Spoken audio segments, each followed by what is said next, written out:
Good morning, everyone. Thank you for coming to today's session. I present our use case called Spotlight, which is associated to the Semantic Earth observation data cubes that we are developing in Salzburg.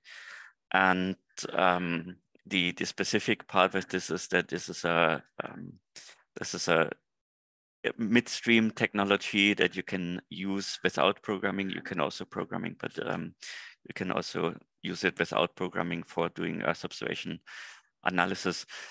I'm Martin Sudmanns. I'm researcher at the University of Salzburg, Department of Geoinformatics, and I present the joint work with the colleagues. I will show the faces of the entire team afterwards as well. As Sebastian introduced already, I will start with a presentation to show the context and what we're doing, and then I will do a live demo of the system, and you will have then the option to ask questions. If there's something that you think should be clarified, immediately let me know, and we can do that. I'm not sure who of you, I think some of you I know have Earth observation background. I'm not sure whether this is the case for everyone. So I also have a short introduction about Earth observation in general. But that should be just the context to get you on the same page. So this is the famous picture that we all know and probably have seen, the first photograph, let's say, of the Earth. And what it triggered was it changed how we saw the Earth. It showed us that we all sitting on the same boat, whether we like each other or we don't like, or whatever we are all sitting on this rock, and we cannot escape. So we cannot, at least not yet, but that's still the case. We cannot move. And this triggered some environmental protection initiatives. 40 years later, even more, we still have a lot of things to do with big problems of our time, with resources that are limited. Most of them are limited. For example, soils. It takes 10,000 years in Austria to generate soils, and if we destroy all of them, these people living on this Earth, they don't have enough time to survive that for recovered. So it's actually very valuable to have the resources monitored and protected as well. Luckily, what we have today is not only this picture, but we have a lot of pictures taken from the satellites that are orbiting around the Earth. And they generate, as you can see here, pictures of the Earth and the surface, the status, every couple of days for every place of the Earth. And that gives us this puts us in a very nice and comfortable situation from a data perspective, that we really can use the data to track and see what has happened on the Earth.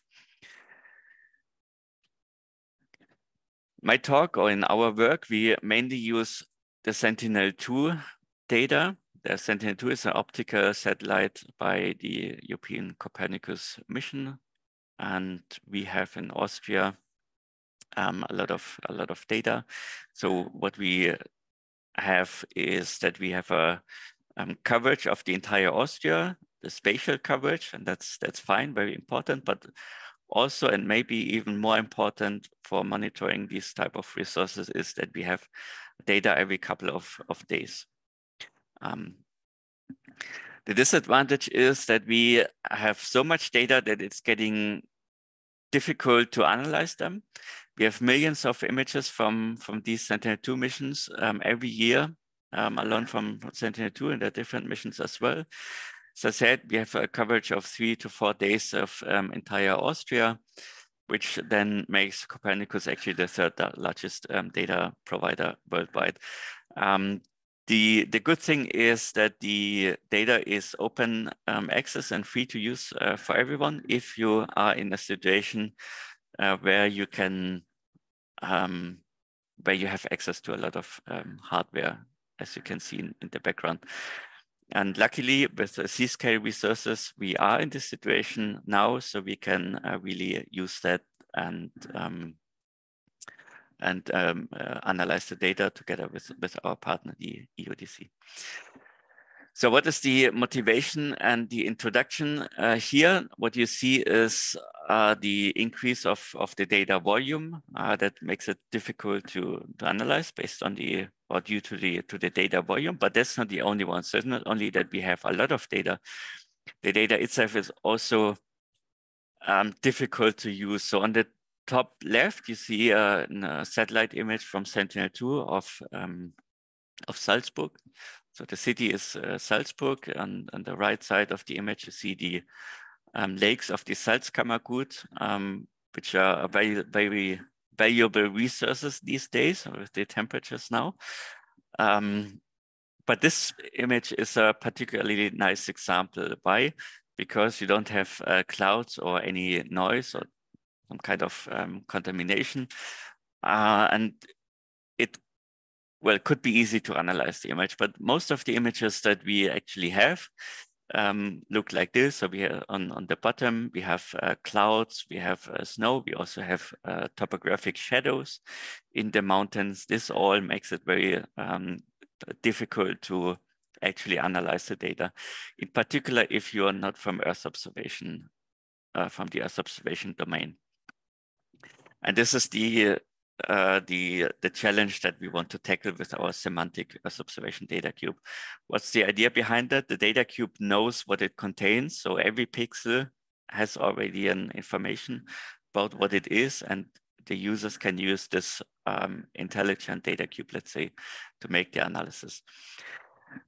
Going back a bit to the data volume, what we have seen in the last years, and I guess most of you are aware of that we have some changes in the workflows. So previously, and this is still what people are doing in specific cases, but again, for specific cases, that people were downloading the data from the archive, do their processing, the analysis, and on their own premises, and then deliver the final map to the user. Now that's the situation on the left side of the picture. On the right side, you see the situation we are currently in. So the data provider putting the data in some cloud infrastructure, allowing the cloud infrastructure to access the data and store it there. And you as a user, or we as a user, as a developer as well, we log into the cloud, do our stuff there, and then we can either download the results, or we don't even download the results. We share the link to the result with the to the end user, and this is directly accessed. So we avoid all of this data transmission over the internet that makes the analysis slow and complicated. So this is the situation we are currently in, and this is also why our data cube is living in the cloud and can be accessed via browser. Now, I'm sure you know that there are different big EO data analysis platforms available that are very popular. Google Earth Engine was the first one popping up in this regard. There's now also the Microsoft Planetary Computer, Amazon, and so on. And these are big platforms that are easy to use, let's say, but they are often provided by companies with some kind of commercial interest, and they are very limited in terms of what you can do in your analysis. If you want to change something in the platform itself, then you cannot do this. At the same time, you're dependent on a specific platform. What it provides as data functionalities. As I said, if you want to change this, it may be possible, but generally it's limited, and so on. So what we argue and what we do is that we develop these local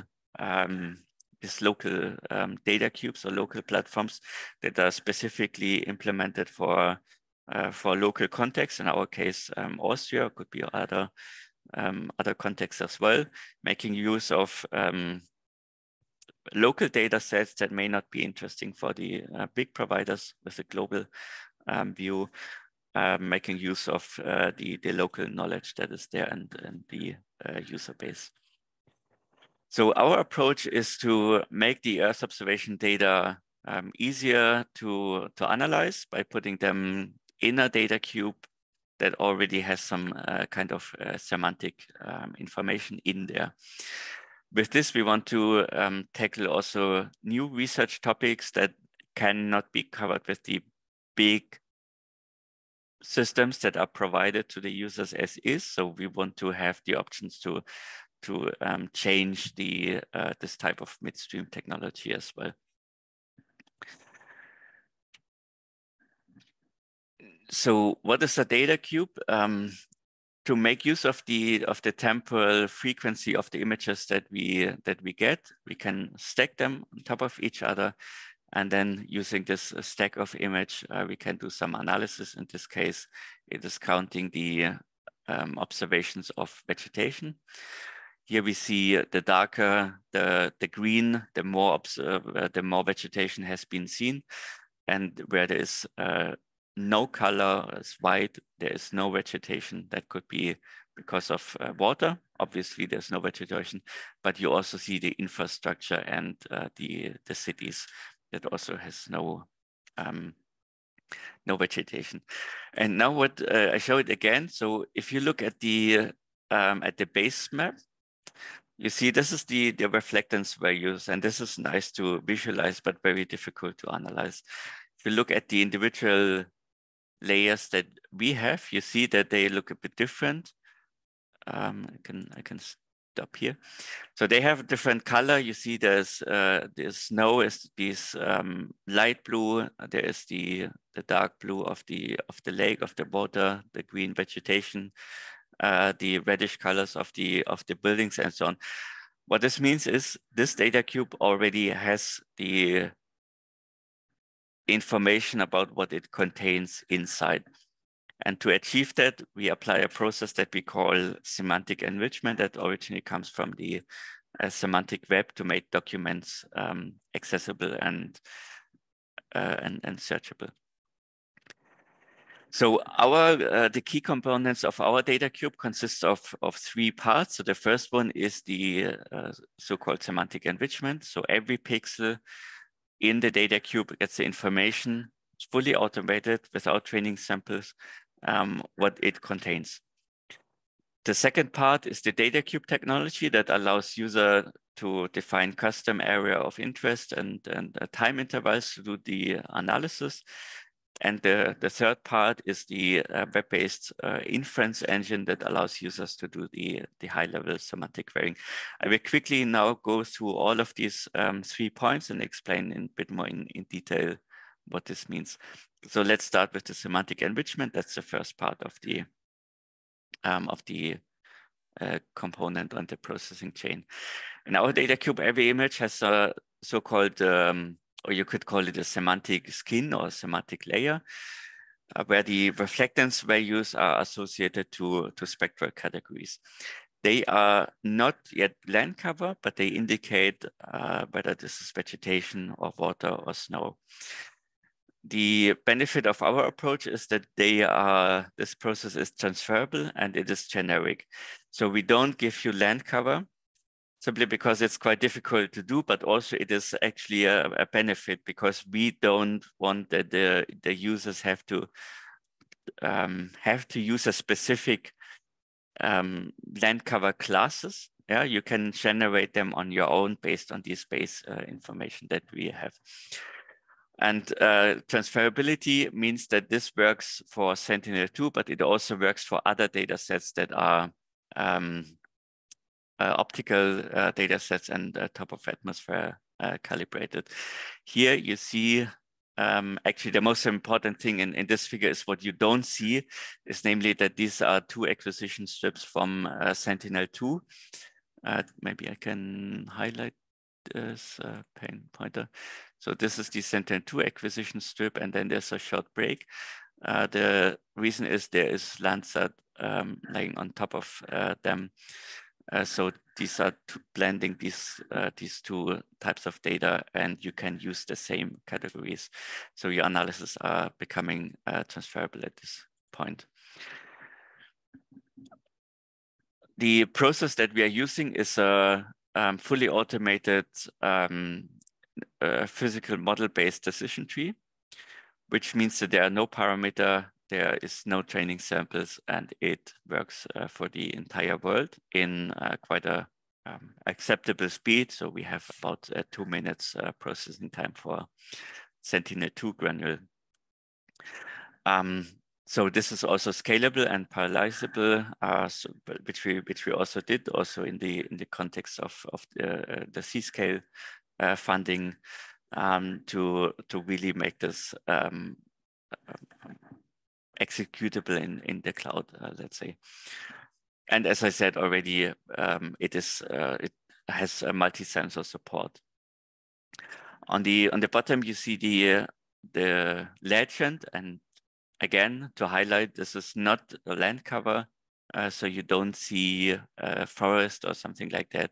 It's more like different vegetation types or vegetation intensities, deep water or shadow, which becomes important later as well, because on this level, water and shadow may go into the same category because they are very similar from a spectral response. So you need additional information to separate them. How does it look like? This is a Sentinel-2 image with the reflectance values in RGB, and you see the different lakes with the different colors of the water. You see also the forest and agricultural areas, and after it goes through our process, or after it went through our process, you see the water categories got the or that the water areas got the categories water. You see the clouds are detected here and different vegetation intensities. Now switching to the second point, which is the data cube. So the data cube is let's say a temporally stacked Earth observation images. Originally, it comes from different domains as well, but in the Earth observation, we have the different setting where we cannot, as it is done in data warehouses, for example, for a long time, map to relational databases. We have the different the images stacked on top of each other, and while there is not a definition, we rely on the idea, let's say, that a Earth observation data cube has two spatial and at least one non-spatial dimension, which is time in this case. And the main goal is abstracting the data storage from the users. So as an example here, this is a small Python script. So you import the data cube package. That could be anything. You specify your area of interest, and this is now getting interesting because what you don't specify is specific files. So you don't specify open this file, calculate the NDVI there, then open this file, then open this file. You specify your area of interest in your real world coordinates in the different dimensions, and then you load the data, and the difficult task of collecting the data and putting this into a nice form for you is done by the data cube. So this little script can potentially load terabytes of data, and you as a user, you don't have to care how this is stored exactly. In fact, you can rearrange the data, optimize the data structure without without affecting the analysis. The semantic Earth observation data cube now goes a bit further because it specifies that there is at least one observation available for each, of one category is available for each observation, which can be queried in the same instance, which allows to perform semantic queries in the first place. The third component about the semantic querying. So how does it work is we have developed this graphical inference engine as a web application where users can perform their analysis. And now, as promised, so there is a programming API available, but you can also do that without programming with these so-called semantic models. In the semantic model, you specify the semantic concept that you want to analyze, for example, water, based on specific rules of the categories. In this case, it is selecting all the categories that are associated to water as the color properties of the water entity. And then you specify what you want to do. In this case, we want to reduce over time using count, but you can also do any other operation on this. How this works is you have, let's say, a library of different blocks, and you just drag and drop this into the model editor, and you can specify your model of what you want to do. And then the inference engine is taking this graphical input, translates it into a data cube query, actually a Python script, let's say Python API, to the different data cubes, and you get the output, which can be maps, could be graphs, could be a calendar if you're searching for images, and so on.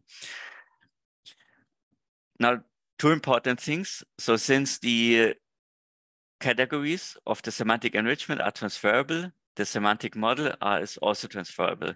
So if you develop a semantic model for a specific part of Austria, you can just move it to a different part of Austria. It works as well. You can even move that to a different part of the world as well. And I will show you how that works. Second, these semantic models, they have the moment where you store them in our data, in our knowledge base, they get a unique identifier, and then you can trigger any type of process using the semantic model and their identifier. This gives us the option to expose an API that can be used by a variety of clients, which can trigger the processes. The inference engine is published as open source code. If you're interested in this, have a look at this repository. It's called Semantic. That's the French pronunciation of the shortened version of semantic querying. Okay, so as a summary, what is inside our data cube? We have X and Y and time, and each of the cells contain the spectral signature. So obviously we keep them, and you can do all the things that you do with other data cubes as well, no problem. But in addition to that, we have for each cell, we have a category. We may also have continuous variables that indicates the brightness of the pixels, like the overall brightness, or some greenness indicators that is sometimes useful for vegetation analysis, for example. And we have additional geographic data, for example, the altitude or other things. And this is all inside the pixels, inside the cells of the data cube. But the main part here is really the categorical variable that you can use in your analysis. Why? Let's see as an example that I made up from a specific or random point in Austria. And we want to track what has happened there from the past to today. So let's say in the first observation we have is a young or weak vegetation that may be because it's the start of the season or whatever. But you as a user, you're not exposed to the spectral signature or the reflectance values that you have to interpret. You get the information in the data cube that this is young vegetation. And again, it could be for whatever reason this is a young or weak vegetation, but you have the information. Now you can go a step further because this specific observation may not be useful, but you can go further and then go to the next observation. There may be a strong vegetation. Okay, so obviously it is not because the vegetation is dying, but the observation was growing, and that's all fine because you have the process that you may have expected. Next observation, you may have clouds. Unfortunately, we have a lot of clouds in Austria. So this is what we observe very often, but in our categories, the clouds are in there. So you can specify in your semantic model that you want to have the clouds removed, and then they are removed. In the data cube, unfortunately, not in the real world. So the clouds are still there, but they are removed in the data cube. Then you may get the next observation as well. So strong vegetation, everything is normal, no problem. And then at one point you may observe bare soil, and then you see something has happened. Again, this could be specific, could be a variety of reasons why this happens. It could be because there's an agricultural field that is harvested. That could be because of a construction process, could be because of a landslide or whatever. So you need to add this contextual information. But you are there in the situation because we have these categories, and you can specify in the semantic model the sequence of these categories what you want to observe, and then you as an expert domain user, you can usually it is obvious what was happen. Okay, I skip over the slide. So what could be the output then is, for example, something like this, a map of Austria showing how green it is. In this case, it is counted the vegetation observation over the half of the year, let's say. And you see really the impact of the infrastructure, but there's also, as it is expected, no vegetation in the mountains or in the lakes. And you see the distribution of the green vegetation. You see also not so much the intensity, but how often vegetation was seen. So also how long it was there. And you see that really the differences also in the different landscapes of Austria.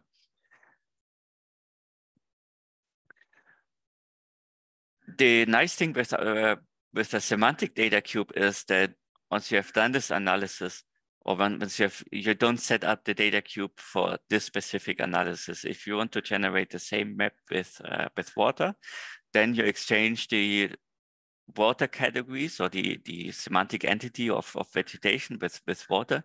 You run the same, so in the graphical model, you just per drag and drop, you exchange it, you run this, and then you have the similar output just with water. If you want to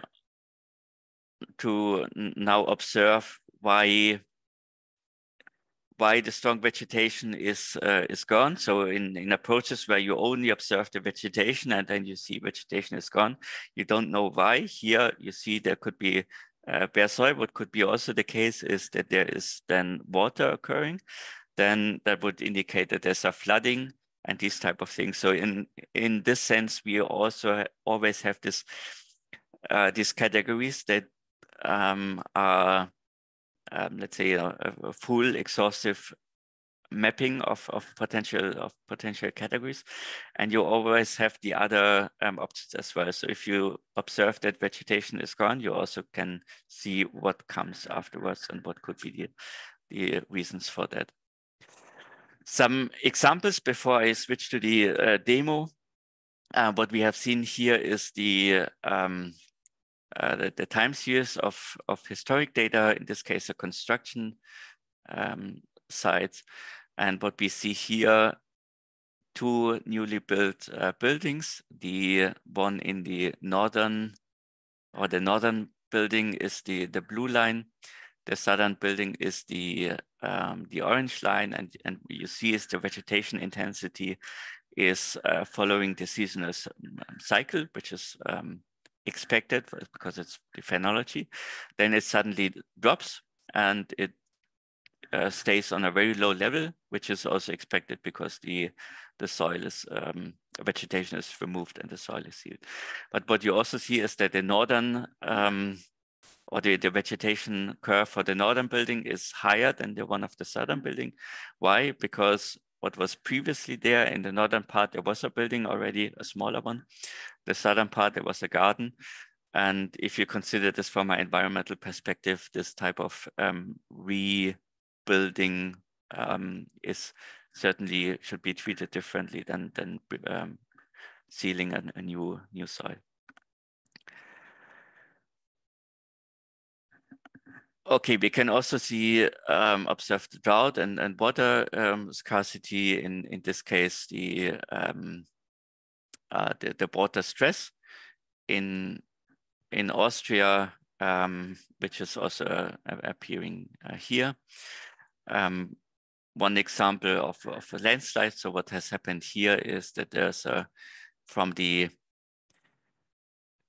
from this part, so this is the mountain, and you see this is a road here.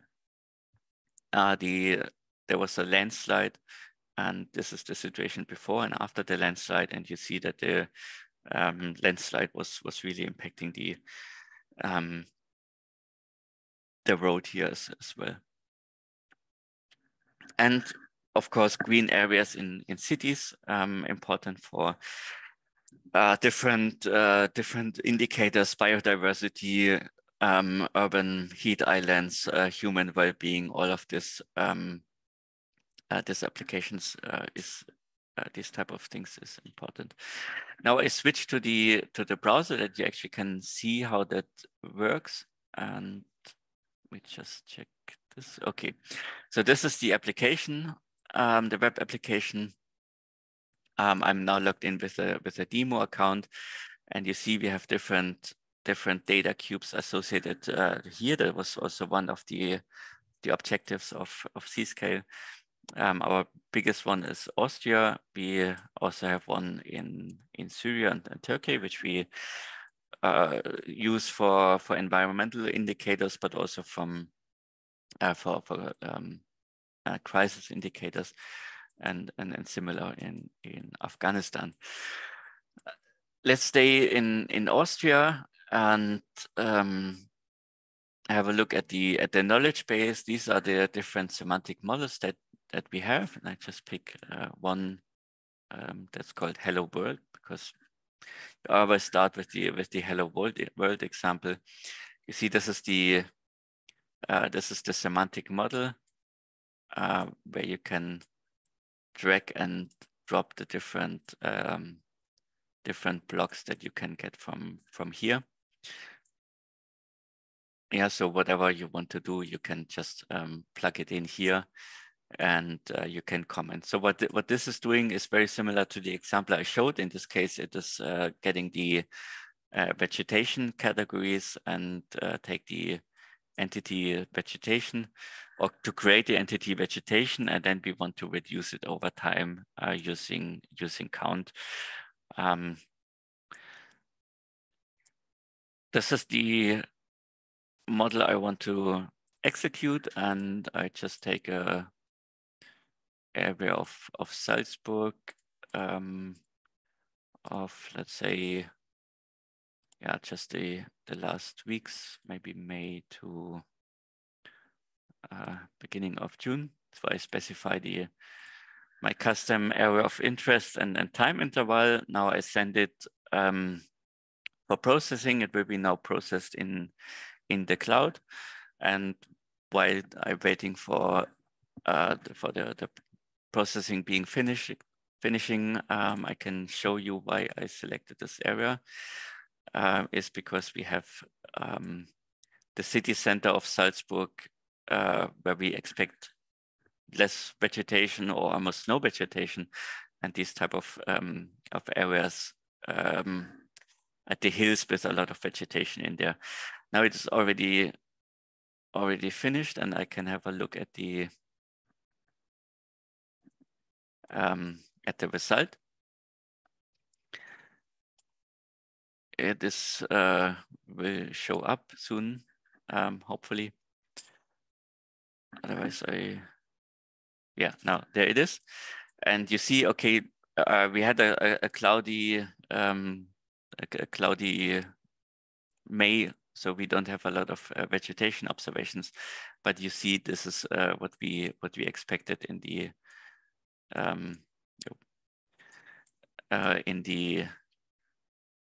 output map. I'm reloading the result to trigger the process. Now I can switch it, and I can see this is the different vegetation. Now what I can do is I can download the result. I can for further processing or whatever I want to do. Now, since we have a data cube, we can not only create a map. So our next step or next idea, what we want to do is we take the same entity vegetation, but this case, we are not reducing over time. So we are not taking the time dimension and count how often we have seen vegetation. We reduce over space. In this case, we shrink, let's say, the two space dimensions. And what we expect as an output is a time series that indicates the vegetation for each time step. Also with count, but you see I can have a lot of different options here as well. And what I will do is I go to an agricultural area and I pick a random one, maybe this one. I don't know whether this is a good example here, but I'm just trusting that it will work, and I will maybe use the year 2022.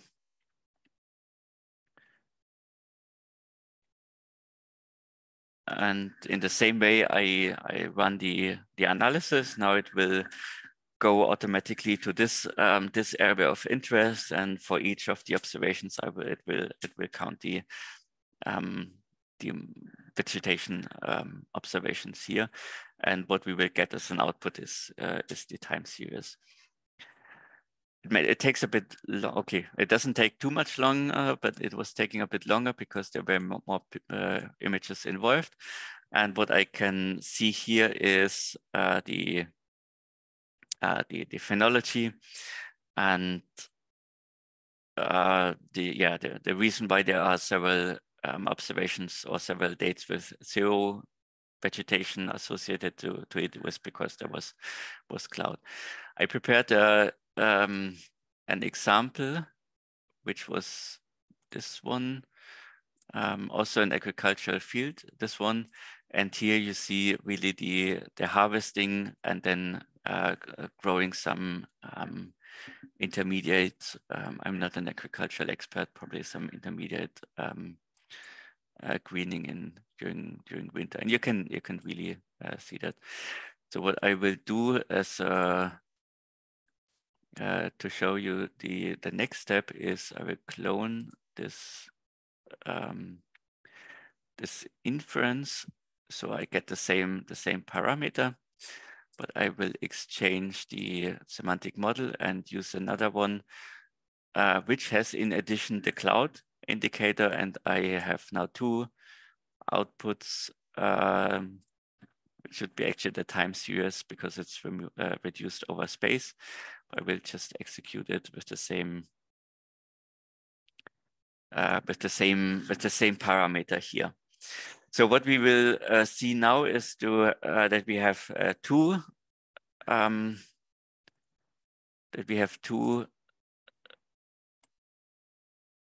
results. Okay, there's only one result. Let me check what has happened here.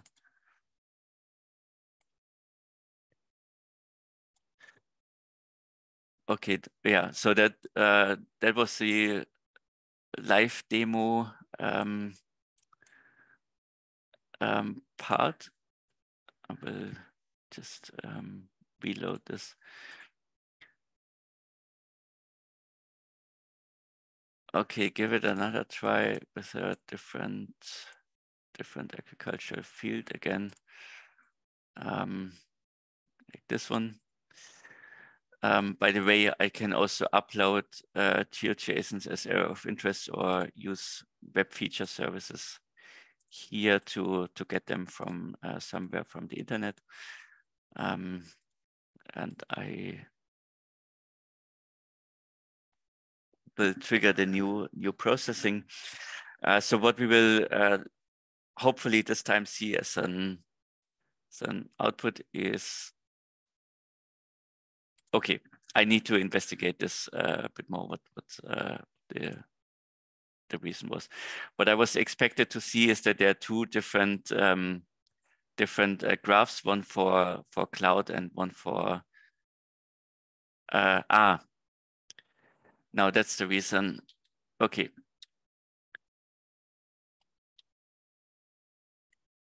Okay, apologies for that. That was my mistake. That happens as well, not too often, but sometimes happens. I gave the same names as a result, so everything, the computer did everything correctly, but it just overwrote the output. So I hope we can see now. There we are. So that's what I wanted to show. So we see again the phenology of the vegetation, but in addition, which we can use as a quality indicator, we have the cloud curve that shows the cloud situation in Austria as it is expected. I will show another example with an inference I did for counting the water, or doing some water analysis of the Lake of Constance here, where we see the different output options. This is the map of water percentage, so reduced over time, and this is the water time series reduced over space in the same inference. And this is again maybe not very useful for this purpose, but if you have an area of interest of a lake that's has a very big and significant dynamic, you can get the temporal dynamic of the lakes. So in the last part, I will switch back to the presentation. This is the demo that we have seen. I skip a bit over the architecture because I may not be too interesting for now. If you're interested in that, have a look at the publication where everything is described. What is most important for this session, I think, is that since we have the semantic model stored somewhere, so not the Jupyter notebooks, also you can do the same thing with the Jupyter notebooks, but you can store the semantic models in the knowledge base. They get a unique identifier, which gives us the option to trigger the process with different clients by just specifying the data cube area of interest and the ID of the model, and then it will be executed and the results will go to your device. What is your device? Device could be a mobile app. We have an ArcGIS Pro integration. You can also do a command line interface for batch processing, scripting. We have an integration in the Nature's Calendar, a citizen science app by the funded by the Austrian meteorological organizations, and so on. So this is the overall vision that this type of analysis can really go into any type of device. And as a final step, I want to highlight that there are more people involved in that. You see the names as well, so acknowledging their work here as well. And with this, I finish and happy to or hope to answer some questions.